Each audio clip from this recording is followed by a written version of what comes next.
Carlisle, you know. How could it be Carlisle without pouring down rain? I put off leaving a bunch because I thought I'd miss the rain, but oh, it's here. So hopefully these straps hold.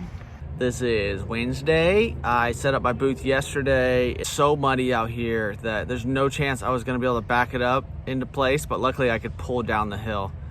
My spot's on a slope that's miserable.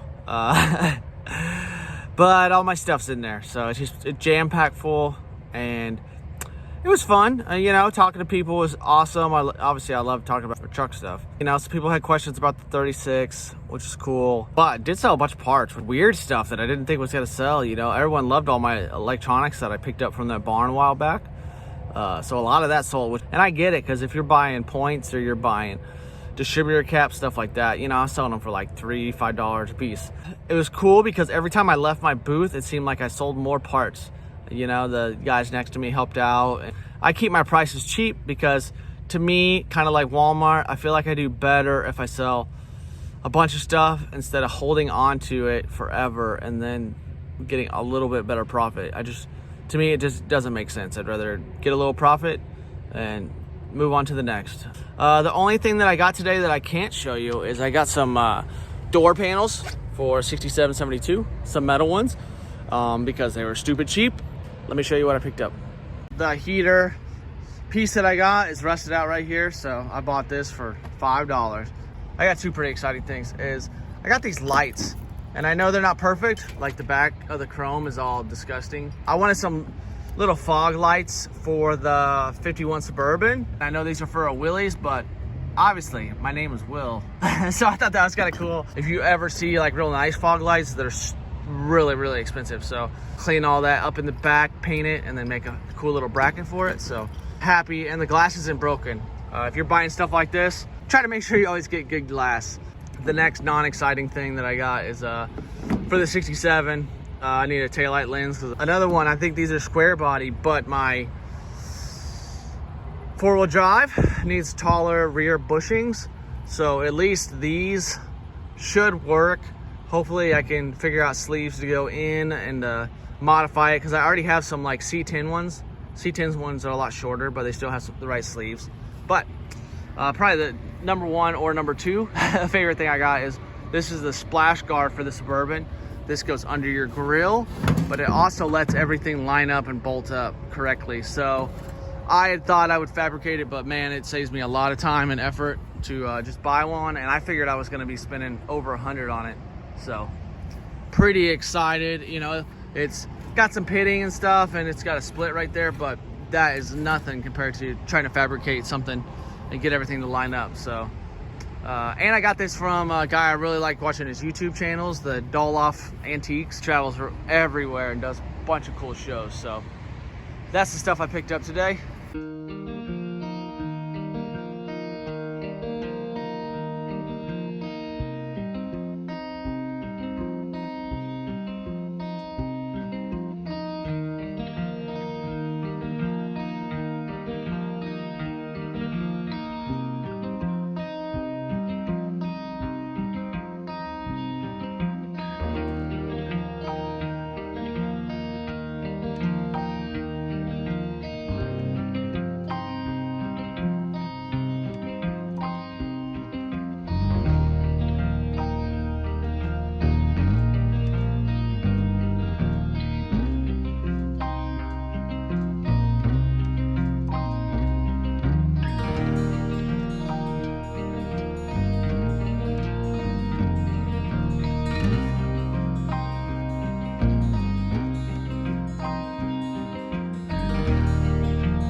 some of my thoughts on setting up and everything is get here early.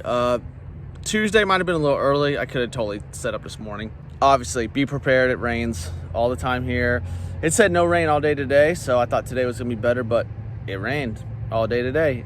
So it's like a misty sprinkle, so it's like half bad, half not. One lesson I learned is I don't know if I'm ever gonna use cardboard boxes with my stuff.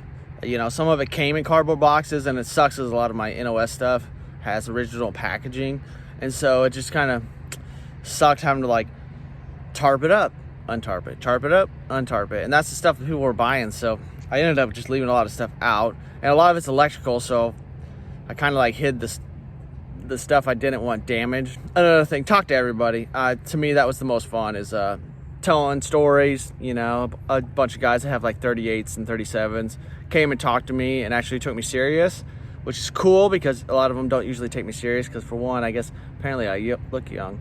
But also, if you don't have a truck there, they just don't think you know what you're doing. And so it was cool to finally have a truck there. And, you know, a couple of guys did not like the LS engine. Only like one or two were pretty vocal about it, you know, and then some guys thought it was cool.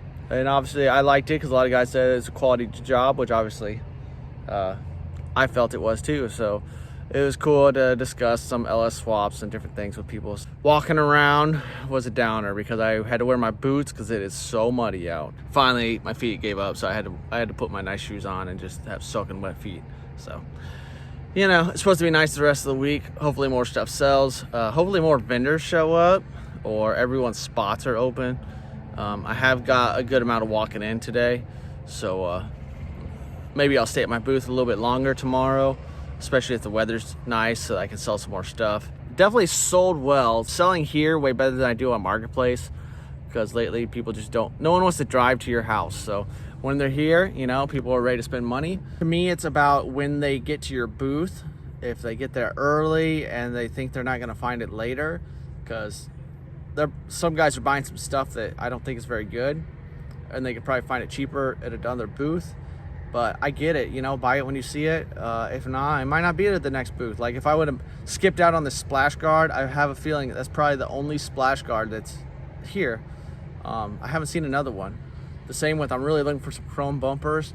I haven't seen any here, which is kind of crazy. You know, those trucks are so popular, but I just don't think people sell the chrome ones for a decent price. You know, one guy's got a chrome one that's like $250. I'm like, I don't even think they're $250 brand new, so I don't know what he's thinking. I have a goal of 600, and I think I'm about halfway there. So hopefully I don't spend all that money tomorrow, but fun times. If you're coming out, come check out the 36 GMC. Maybe I'll start it up for some people tomorrow. It sucks. I would definitely get 2 boosts next year, and I would love to have a tent, but definitely 2 boosts, because I would love the truck to be towards the road instead of like back behind my stuff, because for some reason people are scared to like walk into your booth area. It makes no sense. If I'm not afraid to walk right up next to you and dig through the boxes next to you. You know, if you want to find parts, you better work for it. Thanks for watching. I'm gonna try to do a video each day.